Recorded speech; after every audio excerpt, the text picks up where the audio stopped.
This is the Amrish 12, and unit is the 8, atomic and nuclear physics. Chapter is nuclei, and this is the DPP number 1, daily practice problem number 1. My name is Amrish Chaudhary, and calling name is also Harsh. And today I will discuss numerical as well as the conceptual questions. Now, पहले हम लोग कुछ formula discuss करेंगे, फिर उसके बाद numerical उसके basis पे करेंगे. तो श्रद्धा पढ़ के सुनाइए मुझे 1 से लेकर 4 तक. Nuclear energy, mass, defect, and binding energy equals to mc square. 1 electrovolt equals to 1.6 into 10 raised to power minus 19 joule equals to 1.6 into 10 raised to power minus 12 erg.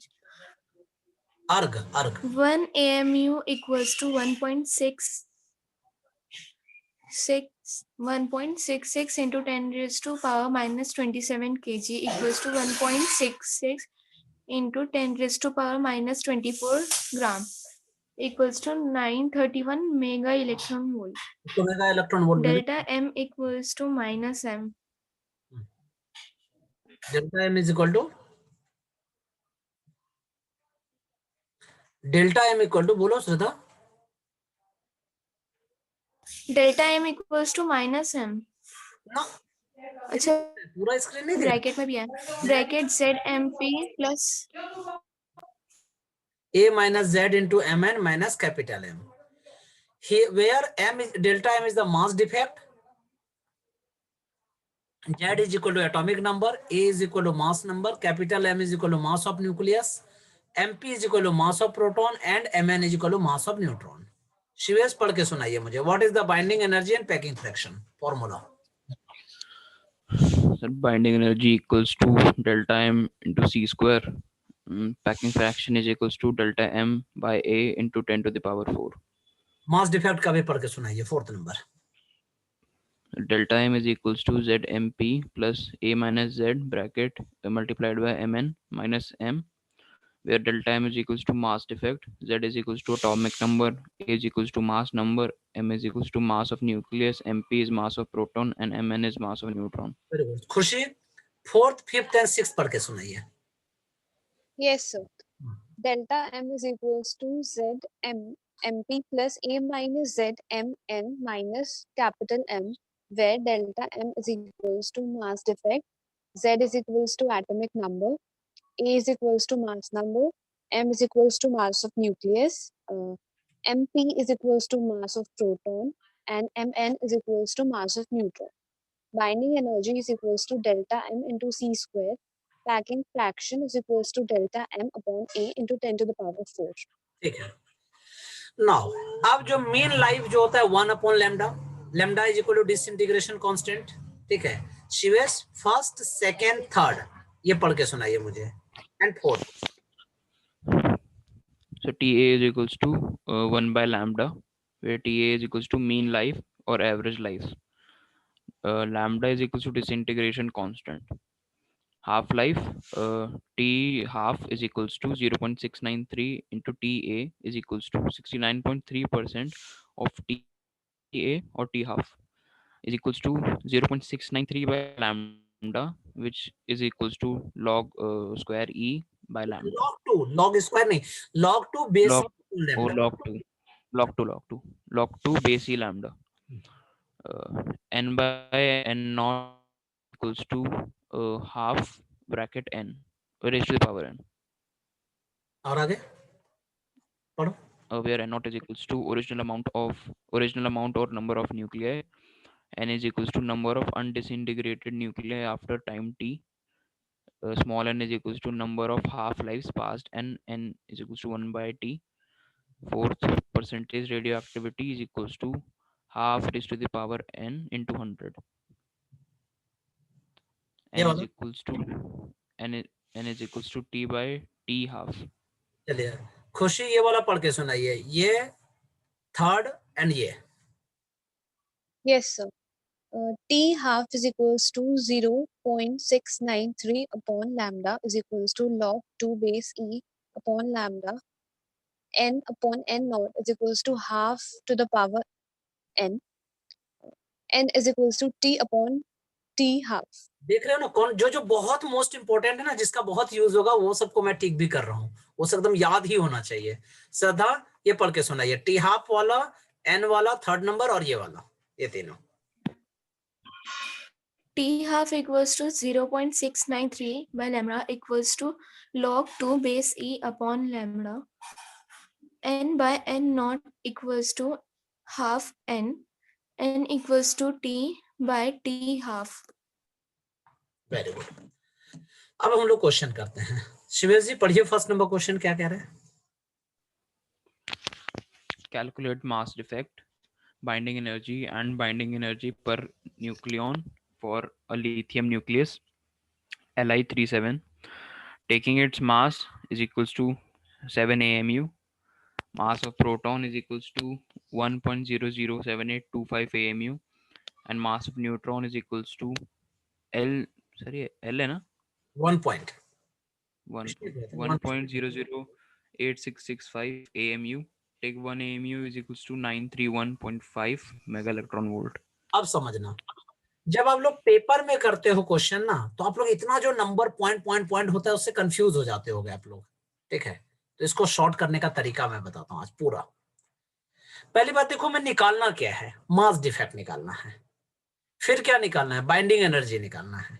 फिर क्या निकालना है, बाइंडिंग एनर्जी पर न्यूक्लियॉन्स निकालना है। तो पहले mass defect निकाल लेते हैं। तो देखो बाबू, पहले फॉर्मूला देखो, mass defect is equal to क्या होता है, Z into mass of proton plus A minus Z into mass of neutron and minus capital M, यही होता है। Z कितना है, लिथियम का एटॉमिक नंबर होता है 3, तो Z भी 3 हो गया, और मास नंबर होता है इसका 7, ठीक है? तो यहाँ पे पुट कर दीजिए 3 into mass of proton plus 7 minus 3 into mass of neutron minus capital M, that means 3 into MP plus 4 into MN minus capital M, ठीक है? अब देखो मेरे साथ क्या प्रॉब्लम होती थी वो मैं आपको बताता हूं। मेरे साथ ये दिक्कत होता था कि सर इतना बड़ा कैलकुलेशन मैं कैसे करूंगा घर में। तो देखो 3 इंटू मास 1.007825 है, तो क्या लिखूंगा पता है, 1.008, माना ये 7 के बदले 8 कर देंगे और ये सब सारा डिजिट हटा देंगे। मास ऑफ न्यूट्रॉन 1.00086 है, तो देखो 6 ये 5 से ज्यादा है, इसलिए इसको छोड़ के यहाँ 9 कर देंगे, 1.009 माइनस कैपिटल M जो है वो कितना दे रखा है, 7.000, तो कैपिटल M 7 लिख देंगे। पूरे को सॉल्व कर लीजिएगा, ठीक है? मैं एग्जैक्ट वैल्यू लिख देता हूं जो मैंने उस तरह से पॉइंट से सॉल्व किया, लेकिन आप लोग पेपर में ऐसा करना, इससे क्या होगा कि कैलकुलेशन थोड़ा इजी वे में आपका हो जाएगा। मैं सॉल्व करके लिख देता हूं जो मैंने लिखा है, और चाहो तो कैलकुलेटर से आप लोग कर सकते हो घर में, लेकिन मैं बताता हूं जब तैयारी करोगे तो कैलकुलेटर एकदम यूज मत करना बेटा, क्योंकि सीबीएसई में कैलकुलेटर अलाउड नहीं होता है। इसमें IB में होता है, लेकिन ICSE में और ICSE में भी होता है 15 मिनट के लिए, लेकिन आप लोगों का CBSE में तो कैलकुलेटर छूना मना होता है। तो इसीलिए आप लोग इस तरह से कैलकुलेशन कर लीजिएगा। मैं वैल्यू लिख रहा हूँ 0.058135, ये AMU। एक आंसर हो गया हमारा। ये क्वेश्चन टोटल 3 नंबर का या 5 नंबर का आता है, मान लो 3 मार्क्स का आता है, एक्चुअली 5 का आता है, ये तो आया वो 5 मार्क्स का है। अब 5 मार्क्स का आता है तो जानते हो मास डिफेक्ट में आपको कितना मिलेगा पता है, 1.5 नंबर। बाइंडिंग एनर्जी अब कह रहा है कि बाइंडिंग एनर्जी निकालिए, तो binding energy is equal to क्या फॉर्मूला होता है पता है, कि मास डिफेक्ट इनटू C² या ये वाला 931.5, ये वाला, तो delta M into 931.5 mega electron volt, ठीक है? तो मास डिफेक्ट जितना आया है 0.0। तुम पेपर में क्या करना वो बताता हूं मैं। 5 8 है, अब देखो 8 के बाद 135 है, छोड़ दो, मतलब 5 से अगर ज्यादा रहे तब एक डिजिट बढ़ाइएगा, अदरवाइज सबको बोलिएगा भाग जाओ यहां से, छोड़ देना। इंटू 931.5 मल्टीप्लाई कर लीजिएगा, मैं लिख देता हूँ 54.153। बहुत बार आप लोग करोगे ना, देखना ये और ये मैच नहीं करेगा, कहोगे सर आप मैच ही नहीं किया। मैं बताता हूँ, मैं जो लिख रहा हूँ ना ये सारा पॉइंट वाला सब सॉल्व करके लिख रहा हूँ, और ये मैंने लिख के रखा हुआ है, कैलकुलेट करके एक पेपर में मैंने लिख के रखा हुआ है, इसकी वैल्यू इतनी आएगी, इसकी वैल्यू इतनी आएगी, कैलकुलेटर से मैंने यूज करके लिखा हुआ है। तो इसलिए आप लोग घबराना मत। लेकिन मेथड आप लोग ऐसे, इसलिए मैं इसको बॉक्स में डाल देता हूँ कि मेथड आप लोग को ये अपनाना है, क्योंकि अदरवाइज इतना बड़ा कैलकुलेशन में टाइम बहुत वेस्ट हो जाता है, बच्चे ना परेशान होने लगते हैं। तो इसके लिए देखो डेल नंबर 1.5 नंबर इसका मिला, ठीक है, और इस नहीं सॉरी इसका मास मिलेगा 2 नंबर, 2 नंबर इसका मिलेगा और 2 नंबर इसका मिलेगा, ठीक है। तो 4 नंबर हो गया। 1 नंबर आपको किसका लिए मिलेगा, बाइंडिंग एनर्जी पर न्यूक्लियॉन्स। तो क्या होता है, बाइंडिंग एनर्जी पर न्यूक्लियॉन्स बोला है। तो न्यूक्लियॉन्स का नंबर कितना है बाबू, 7 है टोटल। प्रोटॉन प्लस न्यूट्रॉन कितना होता है, 7 होता है। तो क्या करोगे, 54.153 अपॉन 7 सॉल्व कीजिएगा तो 7.736 मेगा इलेक्ट्रॉन वोल्ट पर न्यूक्लियॉन्स आंसर। तो 2 नंबर आपको इसके मिल गए, 2 नंबर इसके मिल गए, 1 नंबर इसके मिल गए। बहुत बार क्या होता है कि 2.5 मास इसका मिलता है, 1.5 इसका मिलता है, 1 नंबर इसका मिलता है। एनटीए में दिखेगा 2 पेपर अलग अलग। 2011 का पेपर में देखोगे इसमें 2 नंबर, इसका 2 नंबर, इसका 1 नंबर होगा। 2015 का नंबर देखोगे इसमें 2.5 नंबर का ये था, 1.5 मास का ये था और 1 मास का ये था, ठीक है। तो मैं बता देता हूँ कहने का, तुमको अगर सर कहना क्या चाहते हो, मैं ये कहना ये चाहता हूं कि जो भी पेपर होते हैं ना, जैसा आप लिखेंगे वैसा आपको नंबर मिलेगा, ठीक है। अगर आपने इतना थोड़ा लिखा तो उसका नंबर मिलेगा इतना। और कोई अगर स्टेट बोर्ड से हो तो मैं फिर बताता हूँ, स्टेट बोर्ड वाले को उससे मतलब नहीं होता है, वो डायरेक्ट देखेगा कि ये भी किया, ये भी किया, ये भी किया, तो 5 नंबर का है तो 4 नंबर 3 नंबर दे देगा आपको खुश होके, ठीक है। वो फुल मार्क्स नहीं देते हैं, स्टेट बोर्ड वाले का अपना मर्जी चलता है, ठीक है। और श्रद्धा एक दिन बोल रही थी कि उसके स्कूल में जो मैडम है उसको एकदम पूरा स्टेप वाइज चाहिए होता है, नंबर नंबर चाहिए होता है। तो हाँ, तो घर घर में वहां पे नंबर वाइज करके ये कैलकुलेट करना, और यहाँ साइड में कैलकुलेशन के लिए बॉक्स छोड़ दीजिएगा, वहां सॉल्व कर करके डालते रहिएगा। स्कूल में, बोर्ड में ऐसा नहीं देखा जाता है। चलिए नेक्स्ट क्वेश्चन। अब हमारे पास है calculate the binding energy of an alpha particle. देखो पहले की तरह ही सब कुछ सेम होगा। अल्फा पार्टिकल हीलियम आयन होता है, एटॉमिक नंबर 2, एटॉमिक मास 4, मतलब Z = 2 और A = 4। अब हमें बाइंडिंग एनर्जी निकालना है। तो बाइंडिंग एनर्जी का क्या फॉर्मूला होता है, पहले देखो। Binding energy = mass defect into C², या यू को mass defect into 931.5 mega electron volt. ये CBSE 2005 में क्वेश्चन ये पूछा गया था, ठीक है। और ये कितने मास का क्वेश्चन था, ये 2 नंबर का था, ठीक है। तो देखिए डेल्टा एम कैसे निकालेंगे, तो एटॉमिक नंबर कितना है 2, ठीक है। Z2 है, मैं फिर से फॉर्मूला लिख देता हूं आप लोगों को गड़बड़ ना हो। मास डिफेक्ट का फॉर्मूला लिख देता हूं मैं, तो Z into mass of proton plus A minus Z into mass of neutron और माइनस कैपिटल M, ठीक है, और into whole into 931.15 mega electron. मैंने एक में लिख दिया। अब देखो बाबू Z कितना है 2 है, मास ऑफ प्रोटॉन कितना है 1.007 के बदले में 8 लिख दूंगा, ठीक है। ऐसे एक्चुअल में अगर टाइम मिले तो पूरा सॉल्व कर लीजिए, लेकिन अगर आप शॉर्टकट में भी करना चाहते हैं तो नंबर आपको उतने ही मिलेंगे, ठीक है। टीचर को पता होता है इतना। 4 - 2 तो 2 इंटू मास ऑफ न्यूट्रॉन कितना होगा, तो 1.009 माइनस कैपिटल एम का कितना है वैल्यू 4.00, ठीक है। उधर 2 वाले सबको छोड़ दूंगा मैं, ठीक है, इंटू 931.5 मेगा इलेक्ट्रॉन वोल्ट। मैं बॉक्स में लिख देता हूं, ये अप्रोक्सीमेट करके लिखा है, और रियल वाला जो एग्जैक्ट नंबर वाला सॉल्यूशन बना है इसका सॉल्व करके वैल्यू जो आया है वो कितना आया है 28.1 thank God 28.1 mega electron volt. This is the answer. कहां तक दिक्कत है इसमें, समझ में आ रहा है सबको? श्रद्धा, खुशी, शिवेश तीनों को आ रहा है बाबू? Yes sir. कोई doubt? Yes, yes sir. Sir. ये पक्का पेपर में आएगा बाबू, देख लो क्वेश्चन उठा के मैंने डाला है जो पेपर में आप लोगों के आए हुए हैं, ठीक है। नेक्स्ट शिवेश जी पढ़िए question 3rd। A radioactive substance has a half-life period of 30 days. Calculate first time taken for 3/4 of original number of atoms to disintegrate. Second, time taken for 1/8 of the original number of atoms to remain unchanged. सबसे पहले IIT जी 2001 में पूछा गया, उसके बाद NEET में पूछा गया 2009 में, फिर इसके बाद क्या कहते हैं ICSE ने पूछा, फिर IB ने पूछा, और इस बार CBSE ने पूछा था 2019 में, ठीक है ये क्वेश्चन। और 5 मार्क्स का पूछा था CBSE ने और बाकी सब जो है ऐसा पूछा गया था। ये बड़े क्वेश्चन है, ध्यान दीजिएगा। कह रहा है रेडियोस एक्टिव सब्सटेंस है, उसका जो टाइम पीरियड है हाफ लाइफ टाइम पीरियड मतलब टी हाफ कितना है 30 डेज, 30 डेज है। इसके बाद क्या निकालना है, कैलकुलेट द टाइम टेकन मतलब टी हमें निकालना है कितने के लिए 3/4 ऑफ द ओरिजिनल नंबर, ये कह रहे हैं। तो फर्स्ट नंबर में सॉल्व कर रहा हूं, फर्स्ट नंबर तो 3/4 है, ठीक है। तो इसका मतलब क्या है 3/4 डिसइंटीग्रेट हो जाता है, मतलब पहले n था या यू कहो कि n0 था, जो भी था n0 था और उसका 3/4 हट गया तो बचा कितना, श्रद्धा बताइएगा। तो अगर 3/4 हट गया, पहले 1 था और 3/4 हट गया तो कितना बचा, 1 - 3/4 ऑफ n0 बचा या नहीं बचा बताओ। पहले 1 n0 था, 3/4 n0 हट गया तो 3/4।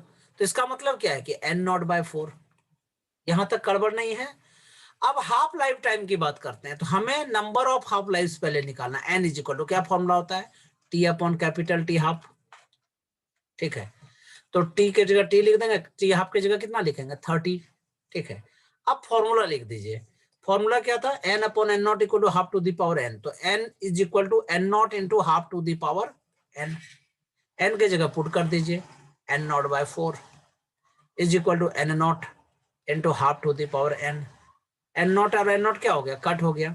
1/4 को कैसे लिखते हैं, हाफ का स्क्वायर और half to the power n, half half cut गया तो n की वैल्यू कितनी हो गई 2।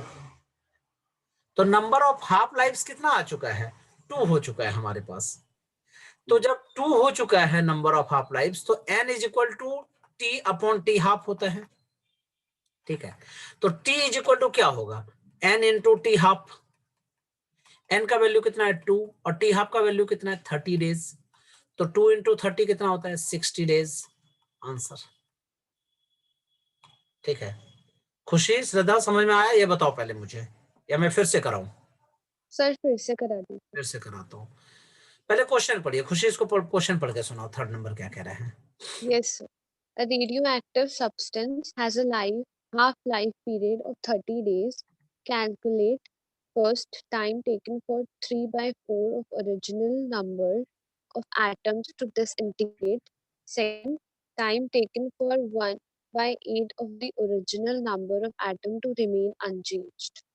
ठीक है, पहली बात है 3/4, देखो पहले टाइम पीरियड कितना था बाबू, हाफ लाइफ मतलब आधा होने में कितना टाइम लगता है टी हाफ 30 डेज। तो 3/4 ओरिजिनल नंबर जो है उसका डिसइंटीग्रेट हो गया, मतलब टूट के चला गया है, बचा कितना है, तो n0 मान लो था पहले, 3/4 n0 जो है हट गया तो कितना बचा 1 - 3/4 n0, तो n0 कॉमन लिया तो 1 - 3/4, तो एलसीएम निकालिए 4 × 1 = 4 - 3 1/4, तो n0/4। तो n = क्या होता है n0 × half to the power n, n की जगह क्या लिख देंगे n0/4, फिर n0 कॉपी कर देंगे half to the power n, n0 cut, 1/4 को क्या लिखते हैं हाफ का square = half to the power n, half half cut गया तो n = 2 बचा। यहां तक समझ में आया खुशी। Yes, sir. अब n = क्या फॉर्मूला होता है T/T हाफ, तो T = क्या होगा n × T हाफ, तो T हाफ की वैल्यू डाल दीजिए 30 और इंटू 2 60 डेज, आंसर। श्रद्धा समझ में आया,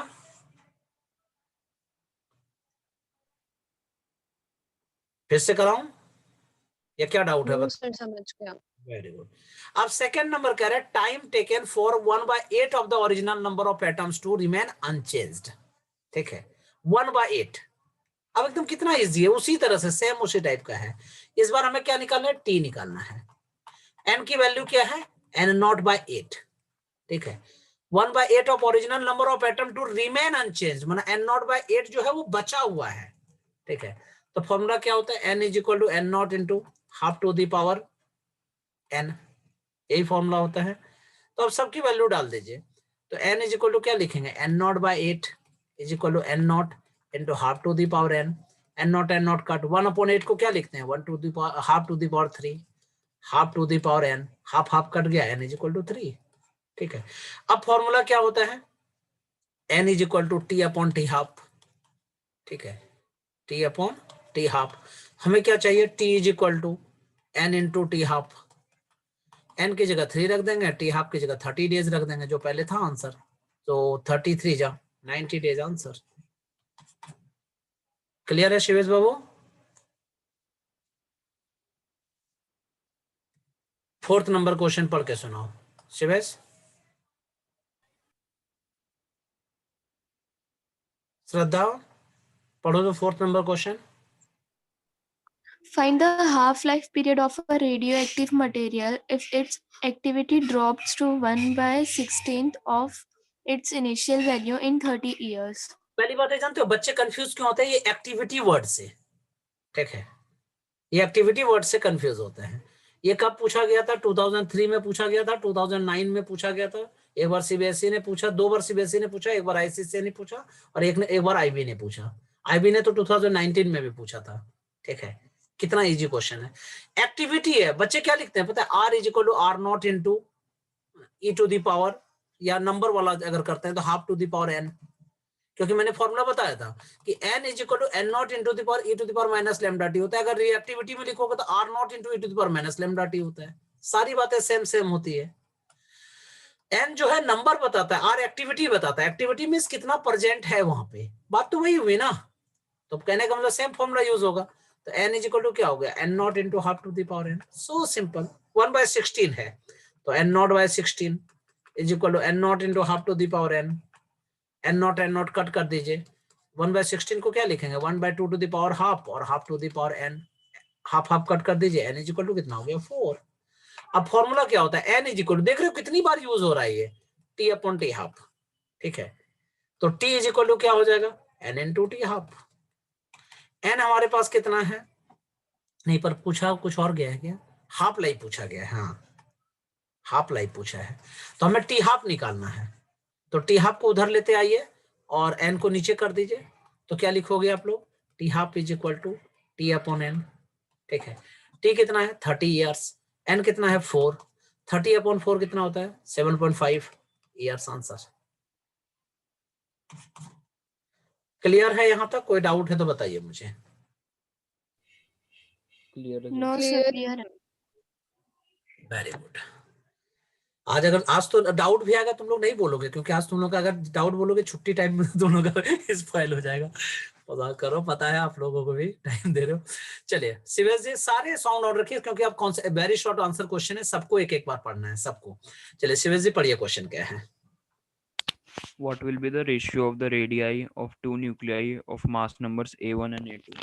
मैंने बताया था ये रेशियो अगर निकालना है तो R1/R2 अगर निकालना है तो क्या फॉर्मूला होता है? पावर 1/3, क्योंकि हम लोगों ने पढ़ा था कि R³ is directly proportional A, तो R is directly proportional A to the power 1/3, पढ़ाया था ना?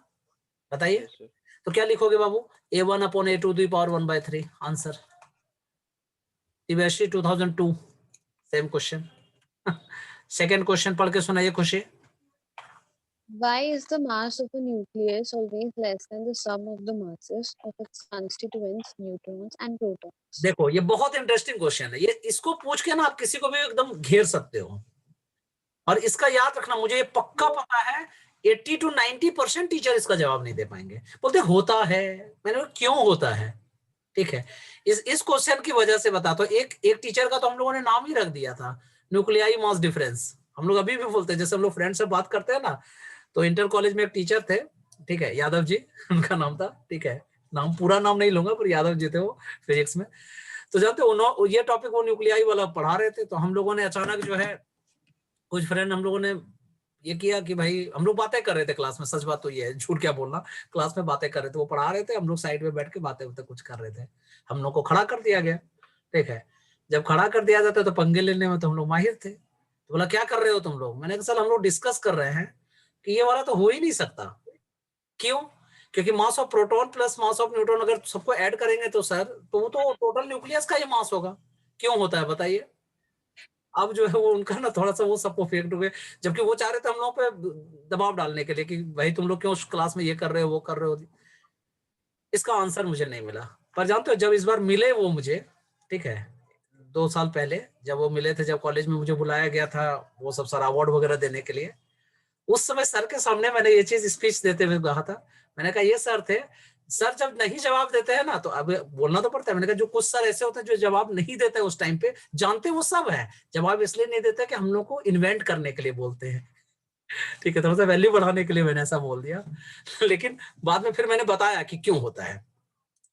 क्यों होता है मैंने बताया था कि बाइंडिंग एनर्जी होती है। एक स्टोरी भी सुनाया था कि न्यूक्लियस के अंदर क्या होता है, प्रोटॉन और न्यूट्रॉन जो है वो इंटरचेंज होता रहता है, ठीक है। याद है मेरी शहर की जो स्टोरी थी जिसमें प्ले हम लोगों ने किया था, लड़कियां नंबर ऑफ गर्ल्स जो है कम थी तो बॉयज हम लोगों को ने लड़की बना दिया था। तो एक्चुअल में वही सब सबका पोटेंशियल एनर्जी होता है जो अंदर में होता है। तो पढ़ के सुनाइए खुशी। Why the mass of a nucleus always less than the sum of the masses of its constituent neutrons and protons? पढ़िए। When nucleus approach each other to form a nucleus, they strongly attract each other. Their potential energy decreases and become negative. It is this potential energy which holds the nucleons together in the nucleus.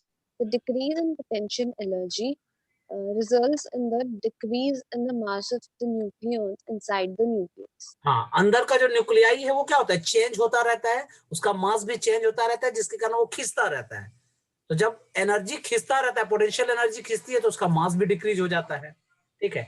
इसी कारण से total mass जो है वो कम होता है। अगर आप अलग अलग करके देखोगे कोई अट्रैक्शन है नहीं तो उतना ही मास होगा, यही कहने का मतलब है। तो कहने का मतलब न्यूक्लियस के अंदर जो न्यूक्लियॉन्स का जो मास होता है वो ज्यादा इसीलिए होता है क्योंकि उसमें सारे सेपरेट सेपरेट होते हैं, बिखरे हुए होते हैं, ठीक है। और अगर हम न्यूक्लियस के अंदर की बात करें तो वो लोग क्या होता है, क्लोज रहते हैं, एक स्ट्रॉन्ग फोर्स काम करता है, पोटेंशियल एनर्जी उसकी डिक्रीज हो जाती है। क्यों? क्योंकि सब एक दूसरे को अट्रैक्ट करने लगते हैं, एक का मास दूसरे के मास को लुप अप करने लगता है, जिसके कारण कि एक, जैसे मैंने एग्जांपल बताया था कि एक उस दूसरे में चेंज हो जाता है, लड़का लड़की में चेंज हो जाता है, तो फिर क्या हो जाता है कि वो सारा बैलेंस जो है गड़बड़ हो जाती है। तो यही यहाँ पे भी सेम वही चीज होती है। क्लियर? नाउ पढ़ के सुनाइए श्रद्धा। इलेक्ट्रॉन जो है न्यूक्लियस के अंदर कभी नहीं हो सकता, क्यों? ऐसा क्यों होता है, पहले पढ़ के सुनाइए। Electrons cannot be a part of nucleus, but protons can be a constituent part of it. Why?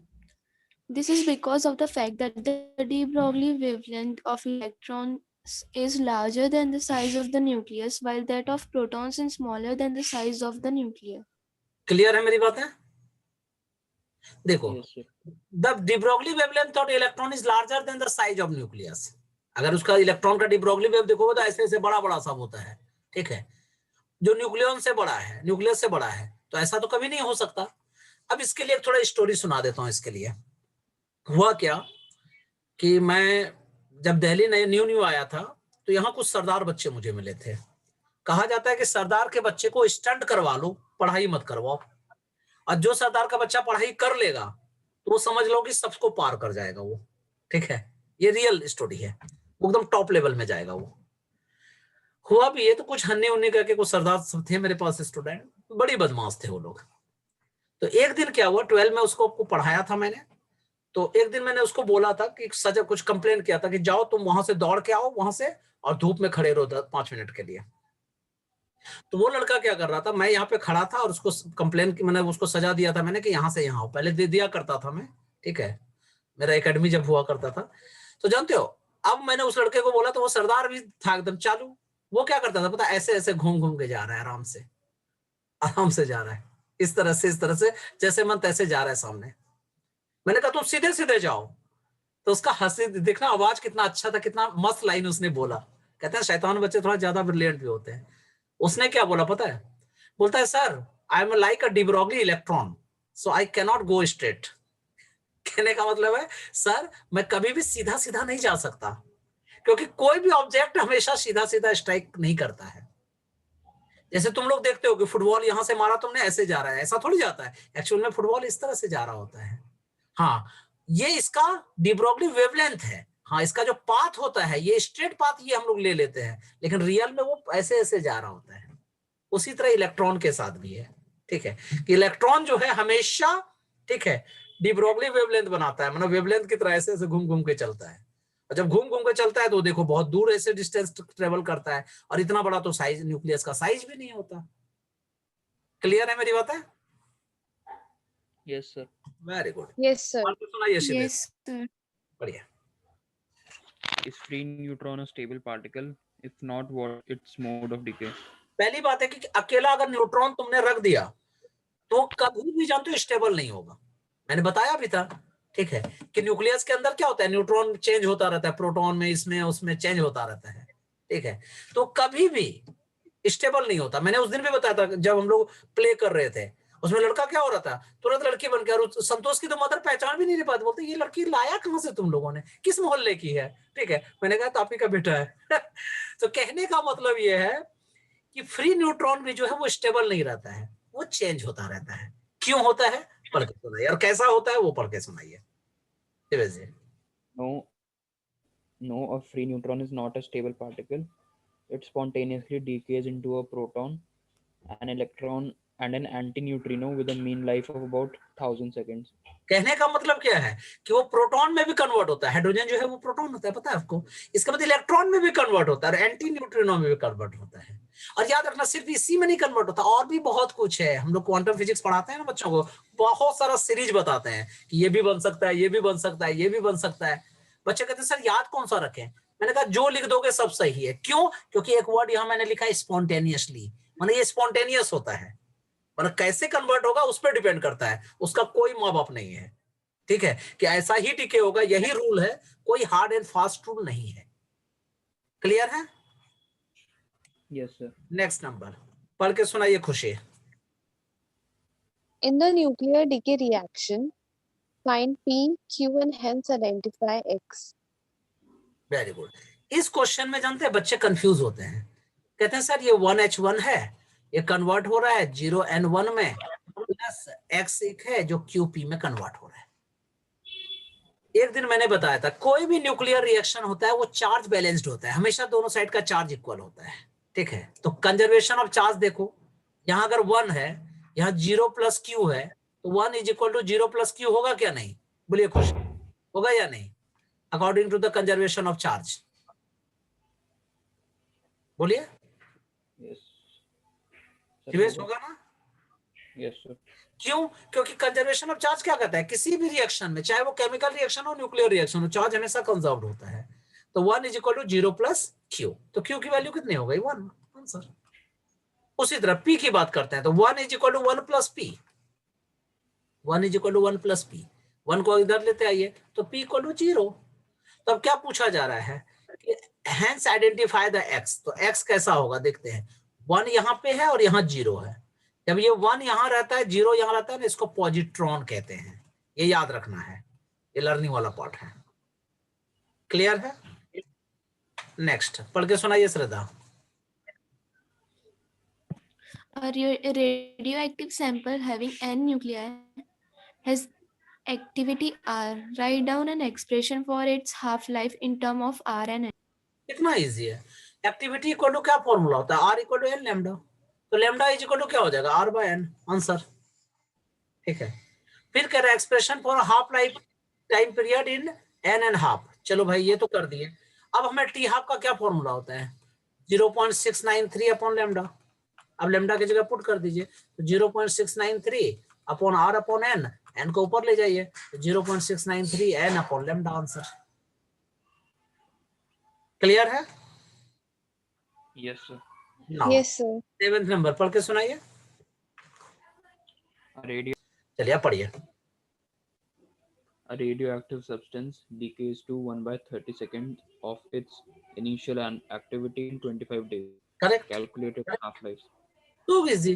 R equal to क्या फॉर्मूला होता है? R naught into half to the power n, चाहे इसको R लिख लो, एक्टिविटी का term नाम सिर्फ change हुआ है और कोई फर्क नहीं पड़ता है। R equal to R naught बोल दो, अगर n के टर्म में बोलोगे तो n naught into half to the power n, दोनों बातें सेम सेम है। अब कह रहा है 1/32 हो जा रहा है, means R naught by 32 is equal to R naught into half to the power n, R naught cut, 1/32 means 1/2 to the power 5 होता है, ठीक है, हाफ हाफ कट हो गया, n की वैल्यू 5 हो गई। क्लियर है यहाँ तक? Yes, sir. अब हमें हाफ लाइफ टाइम निकालना है, तो फॉर्मूला देखो, वो याद रखो, n is equal to t upon t half, एक फॉर्मूला जानते हो, बेसिक फॉर्मूला याद रखो, उसके बाद मैनिपुलेट करते रहो उसको। क्या निकालना है, टी हाफ निकालना है, तो t half is equal to क्या हो गया बाबू, टी अपॉन एन।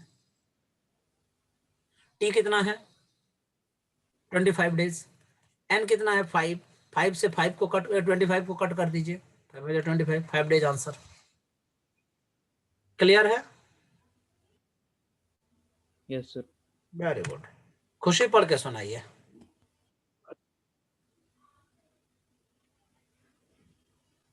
पढ़ो श्रद्धा, क्वेश्चन पढ़िए 8 number. Why are the control rods are made of cadmium? बता दो Cadmium has high cross. Cadmium क्यों यूज करते हैं, याद है? एब्जॉर्प्शन ऑफ न्यूट्रॉन के लिए। पढ़ के सुनाइए, पढ़ो श्रद्धा। Cadmium has high cross section for the absorption of neutrons. हाँ, ये क्या करता है, न्यूट्रॉन को एब्जॉर्ब कर लेता है। ठीक है, 1 1। हाँ, न्यूट्रॉन को क्या करता है, एब्जॉर्ब। कौन करता है, कैडमियम, Cd। नेक्स्ट क्वेश्चन खुशी। State the reason why heavy water is generally used as a moderator in a nuclear reactor. Heavy water क्यों यूज करते हैं, ये सब सारे क्वेश्चन आपके पेपर में आए हुए हैं, मतलब 60% क्वेश्चन, 60 to 70% क्वेश्चन। जो भी इस तरह का डीपीपी आप लोगों का होता है उसमें 60% क्वेश्चन पेपर में आया हुआ होता है, 50 to 60 के बीच में। 30% क्वेश्चन जो है वो बुक का मैं अपना देता हूँ, और उसमें भी वो सब सारे क्वेश्चन तो मेरी बुक से होते ही होते हैं। और कुछ क्वेश्चन जो है एक्स्ट्रा थोड़ा हायर स्किल का दिया जाता है कि जिसमें मेंस वगैरह नीट वगैरह आप क्लियर कर सके। ठीक है, चलिए अब पढ़ के सुनाइए। State the reason why heavy water is generally used as a moderator in a nuclear reactor. Heavy water nuclear reactor में क्यों यूज करते हैं मॉडरेटर के लिए, बताइए। Heavy water contains proton of mass nearly that of neutrons. Fast-moving neutrons undergo elastic collisions with these slow-moving neutrons and thus get slowed down. Hence, heavy water can be used as a moderator. Also, heavy water has negligible cross-section for neutron absorption. तुम कहोगे sir अगर मुझे एक word में बोलना हो, एक या 2 वर्ड में बोलना, तो आंसर बोल देना स्लो डाउन करता है न्यूट्रॉन को, काम खत्म। अगर मेरे ब्रेन में ना सिर्फ इतना ही याद है, न्यूट्रॉन स्लो डाउन कर देता है, न्यूट्रॉन को स्लो डाउन द न्यूट्रॉन, ऐसे बोल लिखना चाहिए, स्लो डाउन द न्यूट्रॉन। ये हैवी वाटर क्या करता है, न्यूट्रॉन को स्लो कर देता है और उसकी एनर्जी छीन लेता है और वाटर वेपर में कन्वर्ट हो जाता है। वेपर से जो है वो क्या कहते हैं, टरबाइन पे स्ट्राइक करता है जिसके कारण इलेक्ट्रिसिटी पैदा होता है। That's it. नेक्स्ट, अब हम लोग डिस्कस करेंगे शॉर्ट आंसर क्वेश्चन। ठीक है, पढ़ के बताइए शिवेश जी। Write the nuclear reactions of the following. First, alpha decay of P naught polonium है, polonium. अरे केमिस्ट्री में पढ़ा होगा भाई आप लोगों ने। ठीक है, 84 केमिस्ट्री में पीरियोडिक टेबल याद है या नहीं आप लोग, 224 लिख सकते हैं, तो 84 - 2 क्या होगा, 82। 204 में 4 माइनस कर गया तो 200। ठीक है, आप जानते हैं बहुत बार बच्चे क्या करते हैं, मिस्टेक करते हैं, वो कहते हैं सर इसका पता ही नहीं होता मुझे नाम क्या है। नाम नहीं पता है तो XYZ लिख देना, और नाम पता है तो PB लिख देना। ये प्लम्बम है, मतलब लेड है जिसको कहते हैं आप लोग। ठीक है, और बहुत बार याद नहीं रहेगा, मैं जानता हूं, जब ये नहीं याद रहे ना तो X या Y या Z ऐसा लिख दीजिएगा, टीचर को समझ में आ जाता है। अब बीटा डीके किससे है, फास्फोरस से, तो फास्फोरस का एटॉमिक नंबर कितना होता है 15, और ये कितना होता है 32। अब एक बीटा डीके होता है, बीटा तो एक इलेक्ट्रॉन होता है, पता ही आपको, चाहे आप इधर माइनस कर दो चाहे इधर कर दो, चाहे आप यहां से हटा के इधर भी लिख सकते थे, प्लस हीलियम आयन या अल्फा। अब देखो ये तो इलेक्ट्रॉन होता है, तो 15 और ये बढ़ जाता है तो 16 और 32 क्या होता है, सल्फर। Next, third number. अब देखना मैं जो सॉल्यूशन आप लोगों को दूंगा ना, उसमें देखना इसके बाद में कुछ कुछ लिखा होगा। ठीक है, V नेगेटिव ऐसे लिखा होगा, न्यू बार नेगेटिव कभी लिखा हुआ, X बार नेगेटिव कभी लिखा होगा, पाई प्लस। ये सब एक्चुअल में ये सब सारे क्वार्क्स होते हैं, मेजॉन, ड्रॉन, ये याद रहता है आप लोगों को। ठीक है, नहीं याद रखता है कोई जरूरत नहीं है, हम लोगों को याद रखना पड़ता है पढ़ाने के लिए, आप लोगों को याद रहे या ना रहे कोई फर्क नहीं पड़ता, इतना जरूर याद होना चाहिए। अब beta decay of carbon, carbon देखिए 611 वाला है, इसमें भी एक बीटा डीके हो रहा है, तो बीटा डीके हो रहा है तो अभी ऑब्वियसली आपको पता है कि बीटा जो है वो इलेक्ट्रॉन होता है, तो 6 + 1 क्या हो जाएगा 7। ठीक है, और यहाँ तो 11 ही रहेगा, तो 7 वाला जो है बीटा डीके है ना, sorry beta positive decay, beta negative था, ये बीटा पॉजिटिव माना ये क्या होगा, ये माना ये 1 होगा ना बीटा डीके। रुक जाओ, इस वाले में गड़बड़ है थोड़ा सा, ये सही करने दीजिए, पहले सोच लेने दीजिए क्या है। ये कार्बन 611 है, ये बीटा नेगेटिव डीके था, तो हाँ एक हटा था। अब ये बीटा पॉजिटिव डीके है, ठीक है, बीटा पॉजिटिव डीके है, तो क्या लिखेंगे, यहाँ पे 1 चार्ज हो जाएगा, +1। तो देखो ये 6 है और ये 1 है, तो 5 वाला होना चाहिए, और ये तो 11 ही होना चाहिए, तो 5 किसका होता है, बोरोन का। ठीक है, हो गया आंसर। मैं फिर से रिपीट करता हूं, अगर आपके पास प्लम्बम, सिलिकॉन, ये सल्फर, बोरोन, ये सब अगर नाम नहीं याद, तो आप capital X, capital Y, capital Z लिख दीजिएगा, कोशिश कीजिएगा नाम याद रहे। क्लियर है? बताइए सीबीएस क्या डाउट है यहाँ तक, श्रद्धा क्या डाउट है बताओ। क्लियर है sir. Very good, sir clear है। Very good. अब देखिए इस क्वेश्चन को पढ़ के सुनाइए CBS ji. A radioactive nucleus A undergoes a series of decays as given below. The mass number and atomic number of A2 are 176 and 71 respectively. Determine the mass and atomic numbers of A4 and A. अब question क्या कह रहा है, A2 का given है आपके पास, तो पहले मैं लिख देता हूँ, ये हमारे पास A है जी, यहाँ हमारे पास A1 है, ये A2 है, ये A3 है, और ये A4 है, ऐसा दिया हुआ है। यहाँ से बीटा डिके हो रही है और यहाँ पे गामा डिके हो रही है, यही दे रहा है। तो पहली बात देखो, बीटा डिके जब हो रही है और इसका 71 है, किसका, इसका 71 है और 176 है, लिख लीजिए। ठीक है, तो बीटा डिके तो इलेक्ट्रॉन होता है, तो 71 से पहले वाला, तो क्या हो गया 70 176। क्यों? क्योंकि इलेक्ट्रॉन जो है ऐड बढ़ा देता है ना, तो 70 + 1 71 हो गया, 176 कॉपी कर लिए। अब फिर क्या कह रहा है यहाँ पे ना, अल्फा डिके हो, यहाँ एक अल्फा होना चाहिए, क्वेश्चन में गलत है, ये अल्फा। तो अल्फा जो है वो क्या होता है, हीलियम आयन होता है 2, तो अब 2 इसमें ऐड कर दो, तो ये कितना हो गया 72, 176 + 4 180, ये हो गया। इसके बाद अब A3 निकालिए, A3 में कुछ क्वेश्चन में नहीं दिया हुआ है क्या? ठीक है, A2 से A3 होने में क्या है, इसमें भी अल्फा दिया हुआ है। ठीक है, ये मैंने कॉपी में लिखा है अल्फा है, क्वेश्चन ये है अल्फा।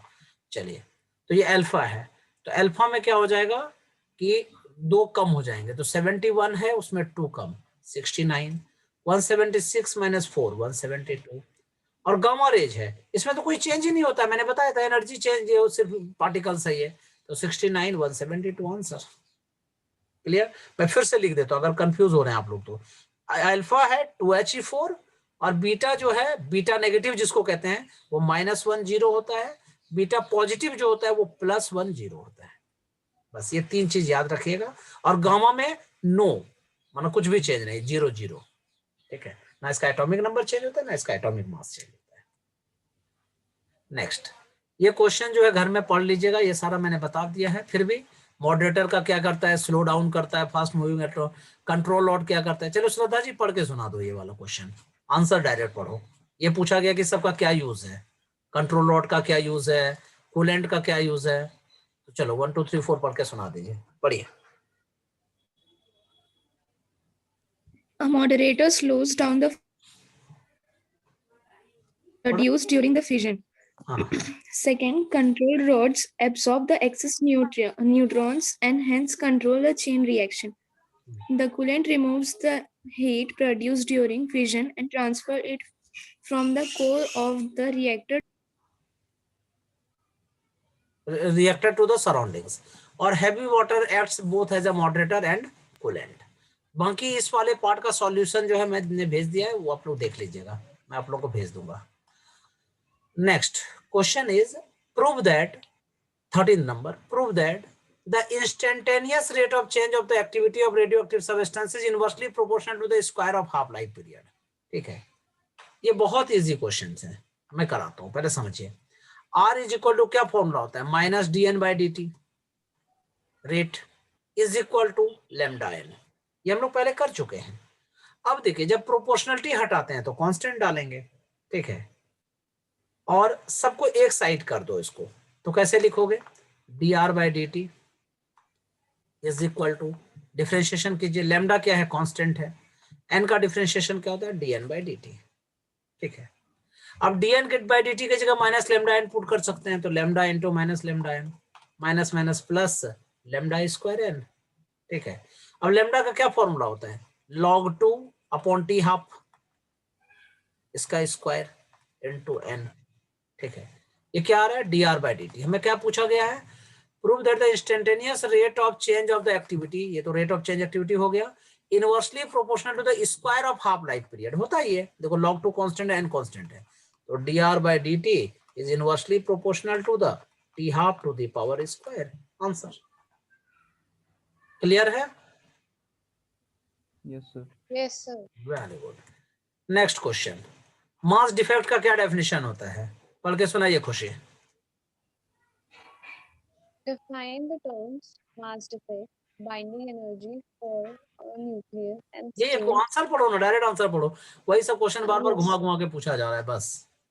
मास Yes, डिफेक्ट mass बताइए। defect. The difference between the rest mass of a nucleus and the sum of the rest masses of the constituent nucleons is called its mass defect. The mass defect of nucleus is given by delta m is equals to m dash minus. m, उसी को z mp plus a minus z into mn minus m कहते हैं। Binding energy का Yes. क्या definition है, पढ़ के सुनाइए Shivesh. Binding energy. The binding energy of a nucleus is defined as the energy required to break up a nucleus into its constituent protons and neutrons and to separate them to such a large distance that they may not interact with each other. Binding energy is equals to delta m multiplied by c square. Very good. The given nuclear reaction is exothermic, पता है ये सब सारा exothermic होता है, सब घर में रीडिंग लगा लीजिएगा, ये क्वेश्चन आराम से हो जाएगा। How long will it the take the reduce to the 3.125, ये सीबीएसई में क्वेश्चन पूछा गया था, बहुत इंपॉर्टेंट क्वेश्चन है। फॉर्मूला मैं बता ही दिया हूँ, वही यूज होगा जो पहले भी हम लोग बार बार कर चुके हैं, n is equal to n naught into half to the power 5 और n is equal to t upon t half. Answer, chapter finish.